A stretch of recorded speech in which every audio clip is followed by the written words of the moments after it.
Matapos matikman ang beef asado, kami naman ni Lara ang magpapakitang gilas sa kusina. Sa round na ito, magluluto kami ng tinolang manok. At ang bidang sangkap, ang mga papaya na kinuha namin kanina. Round 3, simulan na! Dahil nag-harvest kami ng papaya ni Lara, magluluto tayo ng tinola. Kumakain ka ba ng tinola? Yes. Oh, bakit parang may Pero hindi ko pag-aaral lang? alam iluto. Yun talaga yun. Oh, kumakain, okay lang yun. Mas importante yung marunong kang kumain ng tinola. Ibig sabihin, alam mo yung lasa. O game, buksan na natin. Anong niluluto mo sa bahay? Itlog, pancake. Tsaka? Yun lang dahil usually pag nagpe-prep ako for competition, medyo strict yung diet. Like chicken lang, steak, whatsoever. Hindi pwede masyadong maulam, ganun. Dahil pag maraming ulam, marami ding rice. Ah, talaga? Ganun pala yun? So ano usually ang kinakain nyo lang?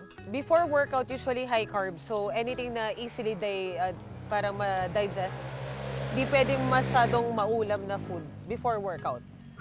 So, rice is life. Yung iba, rice is life. Pero yung iba kasi nakaka-bloat eh. So, pili ka ng ibang source of carbs mo. Like, you can have bread o kaya fruits before workout, something like that.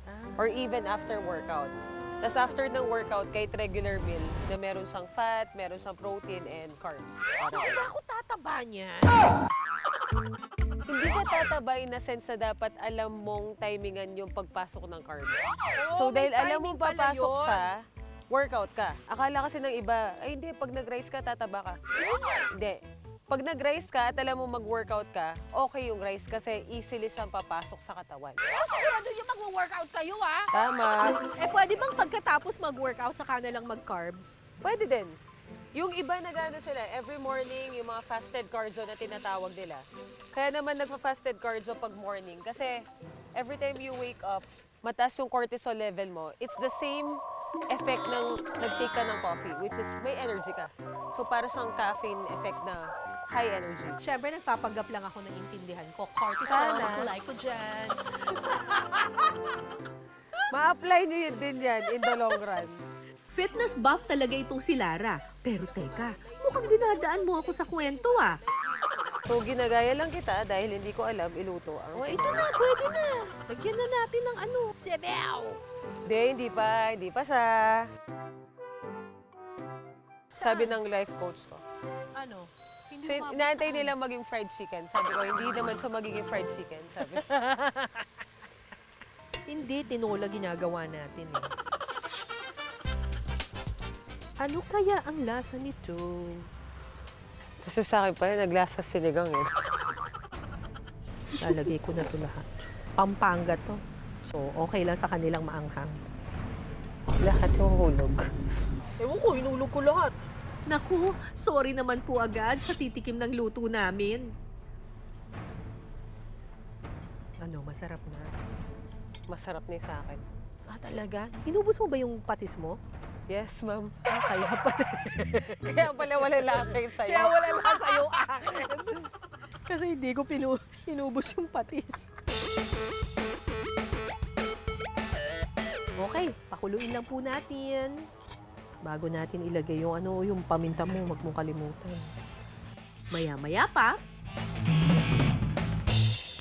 Pwede na, Tom. Ilagay ang sili, dahon ng sili, at malunggay. Ito quick lang kasi mabilis maluto. Kirek! Ikot-ikot lang. Okay na to. At eto na po ang mga naluto naming Tinola. Good luck po sa mga kakain. Masarap yan. Sure ako. Tayo nagluto eh. tikiman time na! Ang huhusga via blind tasting ang mga certified kusinera nanays ng Magalang, Pampanga. Kaninong version kaya ng tinola ang papasa sa panlasa ng mga hurado? At ang mga hurado ay si, Mami, anong pangalan niyo po? Mirna ba? Mirna. Mirna ng Magalang, Pampanga. Kayo po ay, may karinderya, nagluluto sa bahay, ano po? May catering po. Oh my gosh. Si Ate Mirna may catering. Mataas ang standards. Kayo po, anong pangalan niyo po? Maricel. Si Maricel, kayo naman po ay may... Bahay lang po. Oo, ilan po anak ninyo? 4 po. 4 na Lalaki. lalaki po. Maselan sa pagkain ba? Oo. Okay. Kayo naman po, madam? Anak po. Anak, Sa kayo... bahay lang po nagluluto. maselan po ba sa pagkain ng... Opo, yung buso ko po paselan talaga. Good luck po sa inyo. Okay. Mga ano po, expert pala magluto yung mga Oo, kurado natin. catering. Hindi po nila alam kung alin po dito ang luluto namin. Tama. Kahit ako, hindi ko na rin alam. Samahan natin ng rice. Samahan ng Yan. rice. Actually, damihan na lang yung rice. Konting ulam, madaming rice. Para pumatikman nyo yung rice.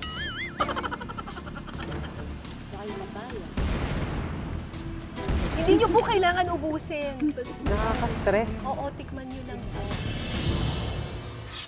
Sa round 3, kaninong version kaya ng tinolang manok ang mas matimbang sa hurado? 1-1 ang score, tabla ang laban. Kaya sa round na ito, sino kaya ang makalalamang? Palagay po ninyo. Yung honest po, Masarap. masarap. Medyo sa akin matabang lang ako. Ah, matabang. Kayo naman po, Ma'am Mirna, Ito po dito, medyo mamantika. Pero okay lang po. medyo mamantika. Kayo po, Maalat kasi. Ma'am Sakto lang po sa akin yung alat, saka yung lasa po niya, saka yung lambot ng manok. Ayos lang yun. eh yung papaya po. Medyo matigas lang ng konti. Ano naman kaya ang masasabi nila sa isa pang version ng tinola? Ano po, parang medyo matabang po. Kulang po sa alat. Kulang sa alat. Okay. Okay lang sa akin kasi medyo okay yung papaya malambot. Malambot. Tapos yung okay lang. Saka yung hanghang niya, yung hanghang. Mas maanghang siya. Mas maanghang. Oo, mas Ako naman Nanginginig ma'am, pa. medyo parang medyo maalat siya ng konti. Kumpara dito. yun. Ito. Ah, pero sa kanya matabang Sa kanya matabang. Iba-iba yung taste Aba, eh. parang iba-iba. Okay yung iba't iba yung nagja-judge talaga. Correct. Oh. Mukhang naguluhan ata ang hurado sa tinola namin ni Lara. Kanino kaya ang kanilang pipiliin? Parang ito ma'am. Dito ka po. Ako gusto ko po dito Yung lambot niya. medyo matabang ng konti, tsaka malambot So, depende sa tao talaga. Depende sa tao. Kaya dito po ako. Oo. Kayo po, anong final po ninyo? Dito mala. Kasi gusto ko. Yung andun po. Yung crunchy. Yung papaya. Okay. Pero yung timpla ng mas gusto ko yung timpla nito. Matabang kasi to. Pagsama natin, no? Oo. Balik na rin na lang natin yung papalipat papaya. doon. Saan ka ngayon? Ano mas Parang yung importante lasa sa'yo? dito, yung lasa Yung yung timpla? gusto ko. Oo. Yung lasa o yung papaya? Yung lasa dito gusto ko. Pero yung crunchy ng papaya doon ako. Anong final mo? Eh, ano po mas gusto ninyo? Okay. Sa wakas, nakapili rin si Ate Maricel at ang nanalo ang tinola ko. Kaya matapos ang 3 round, ang score 2-1. Yes! Yung pagmatanda. Congratulations. Yung pagmatandang papaya.